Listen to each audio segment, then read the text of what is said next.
Because, Roger, there was no rabbit out of the hat here. When he announced the national insurance cut, I was half expecting him to say, and not only that, but I'm going to do this. But we never had that, did we? Well, I'm very cynical. I was a dead rabbit in the hat, I'm afraid.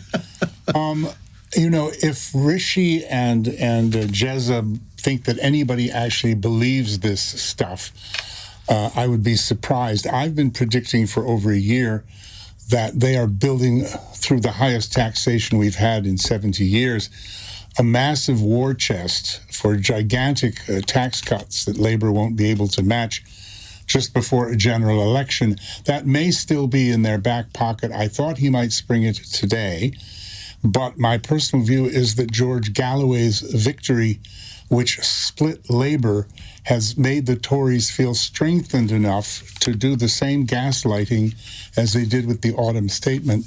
The numbers to which Linda referred briefly that back it up, which come from, my goodness, Sky News research and a lot of other people, are that somebody on £17,000 is going to save £14.77 on national insurance, but the total tax take is going to be £62.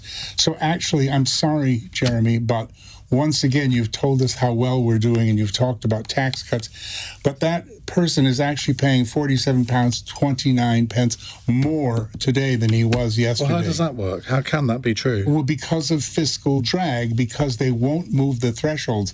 The only thing that this government should have done is move the thresholds, but they are making plays, as always, to the blue wall, to the people who vote for them. They don't think that the people who need the threshold moved, the pensioners, the lower earners, they're not going to vote for them. They don't care about them. That's the only interpretation that I can make. And they should have moved the thresholds.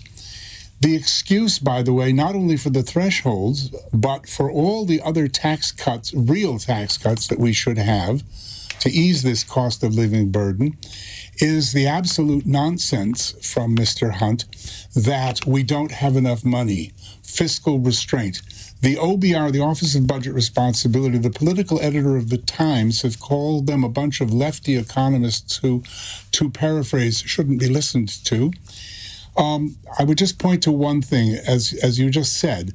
The cost of raising the threshold, the lower one, from $12,570 to $20,000, which would benefit just huge numbers of people that are really suffering, is indeed £40 million. Do you know that we are not alone, but one of the very few countries that pays interest on all the quantitative easing that has been done, as if the bankers aren't getting enough money from the 14, and that's for another day, totally unnecessary interest rate rises, which did nothing to curb inflation.